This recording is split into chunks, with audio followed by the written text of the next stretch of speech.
கடவுள் வரம்லாம் தரமாட்டார், ஆனால் சந்தர்ப்பம் கண்டிப்பாக தருவாங்க. அதுக்கு ஒரு சிறந்த எக்ஸாம்பிள் என்னோடய ஃபஸ்ட்டு கஸ்டமர் வந்து அவங்க பொண்ணு வந்து என் டியூஷனில் தான் படிக்கிறாங்க.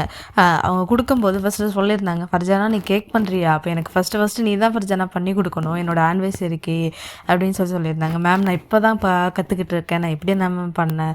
இல்லை ஃபர்ஜானா நீ பண்ணு, ட்ரை பண்ணு அப்படிங்கிற மாதிரி சொல்லியிருந்தாங்க. யாரும் இந்தளவுக்கு நம்மளை மோட்டிவேட் பண்ணி நீ பண்ணு உன்னால் முடியும் அப்படின்னு சொல்லி நம்ம பண்ண வச்சு நம்ம இந்த நிலைமைக்கு இவ்வளோ தூரம் நான் வந்து ஓரளவு நான் சக்ஸஸ்ஃபுல்லாக வந்திருக்கேன்னா அந்த ஃபஸ்ட்டு கொடுத்த ஆர்டர் தானே மெயின் ரீசன். அவங்கள எந்த சுச்சுவேஷன்லேயும் நம்மளால் என்ன பண்ண முடியாது, மறக்கவே முடியாது. இதுதான் என்னோடய ஃபஸ்ட்டு கேக் ஆர்டர் எக்ஸ்பீரியன்ஸு. இந்த இடத்துல நான் ஷேர் பண்ணுறதுல ரொம்ப happy. Thank you Priya ma'am, thank you so much.